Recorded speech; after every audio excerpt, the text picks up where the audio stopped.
Just enough room to walk by. We need a place to park the trailer so it doesn't block the driveway and garage. And the perfect place is here on the side of the house, but there was too much of a hedge. We took out the side of this first tree here. Still wasn't enough.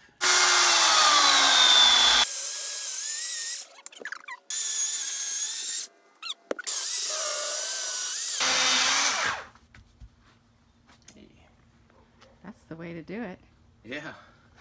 We removed about a 30-foot section of this old evergreen hedge, but by removing the hedge, we opened up the visibility of our neighbor's house. Our neighbors had purchased these fence panels to build a little privacy area in their back porch. They decided to move, and he sold them to me about half price. So I have just enough 6 panels that are 8 feet wide by 6 feet high to cover this area. And we're going to run it right along the existing chain link fence. We're leaving this end of the hedge for privacy, and it's not encroaching the driveway. The power, telephone, and cable TV have all been marked, so we make sure we don't dig our post holes where the utilities run. Next step is to purchase the materials for the posts. I got my fence posts and concrete all loaded up and safely strapped down for a short trip home. We got the 6 posts and a couple 2x4s to use as supports. We have all the materials to get the job done. The nails used to assemble these fence panels are already working their way out, so I'm recessing them with a nail set and adding some screws to make sure they stay together. I positioned and mocked up the first fence panel to see how it was going to work with the existing fence. I think I'm going to leave a little bit of a gap between the two of them so I can get in here and service the fence when and if needed. It took me a couple of days to set the first fence post. I studied the situation for some time to make sure I had the alignment correct, the height of the fence panel, the depth of the hole for the fence post, and the type of ground it goes into. I decided to use concrete because it's mostly sand. The 10-foot treated 4x4 post is in the ground about 2.5 feet. I left 6 inches above the top of the fence so that I could add another board if I felt it was necessary. Now that I have the first panel firmly installed and attached to the existing section of fence, it establishes the line for installing the remainder of the 5 panels. I decided to install the panels one at a time and one post at a time. As an aid for digging the post holes and for keeping the panels in a straight line, I ran this colored yellow line the full length of the fence, keeping it exactly 1 foot away from the existing chain link fence. The Quikrete concrete has cured overnight. Let me check the level. Looking good. Let's get started on the second fence post. Got some roots here I need to dig out. Loose, but plenty of roots.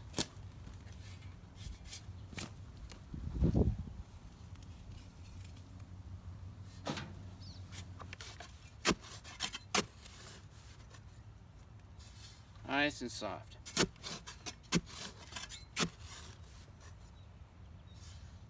To make sure I'm in alignment with the first fence post, I laid on this 8-foot 2x4.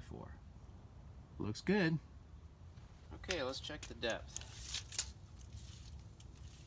3 feet, more than enough. Let's see how we are with the distance.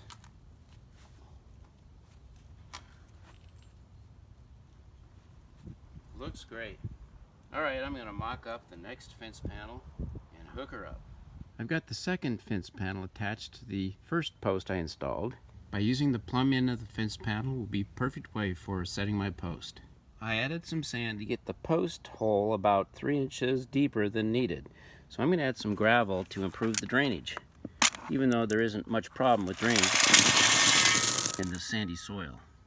Now I'm going to attach a couple of screws to secure the fence panel to the post since it's plumb and ready to cement. This will hold it in place.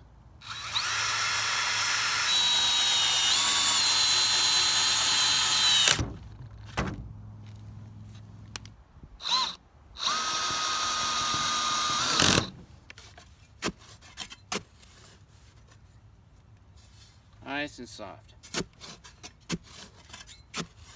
this is not good. I hit some kind of water source, but I had them come out and mark the areas. And the water company did not come out. They said it was turning at the street. Repair is all done now for the third time. I got the fence post set and plumb right next to the repaired pipe.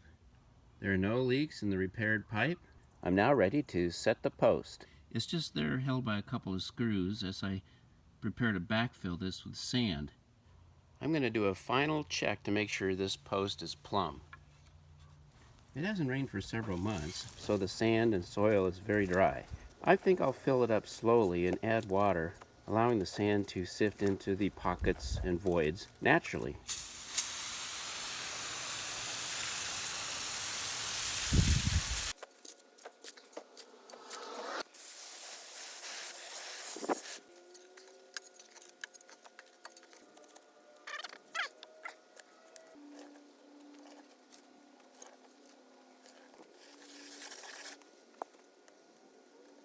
The repair hole is so large I didn't want to fill the whole thing up with concrete for the post, and I didn't want to cover up the pipe with the concrete.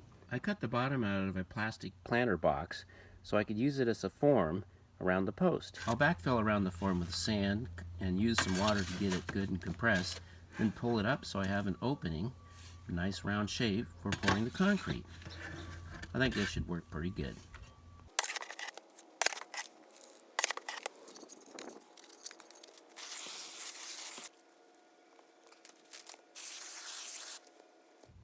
I'll let this soak into the soil for a couple of days, pack it down a little bit, and then I'll pull out the form, pour in the concrete.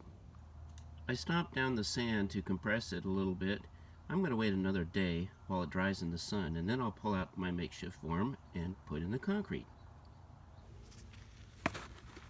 Oh, that came out easy. Perfect. Half a bag here.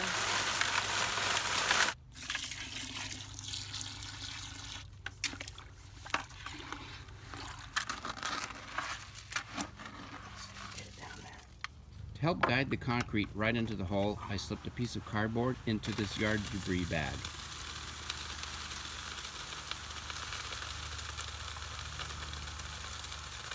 Looking good.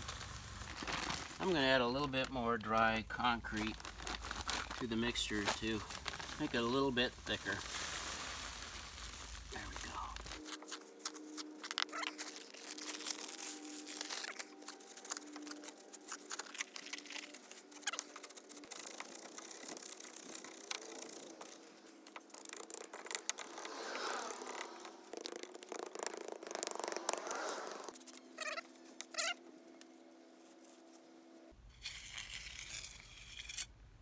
That looks pretty good. I think I've got a good finish to this fence post. I decided to step down the last 3 fence panels by 6 inches to accommodate the slope of the yard. I've got the 4th fence panel and post in place and secured by screws. Looks plumb. Now I'm ready to pour in some concrete.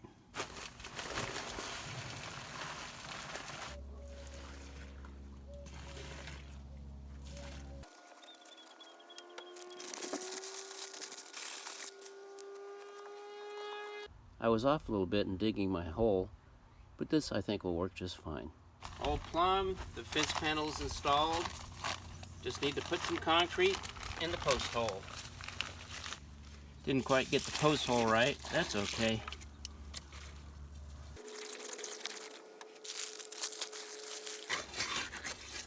That should do it.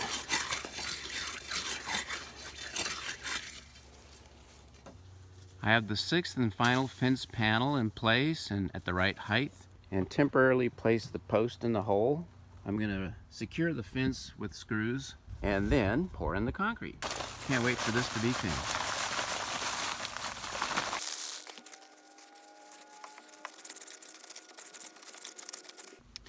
Seems a little soupy. I'm just going to add a little bit more of a already open bag. Oops, that should be plenty.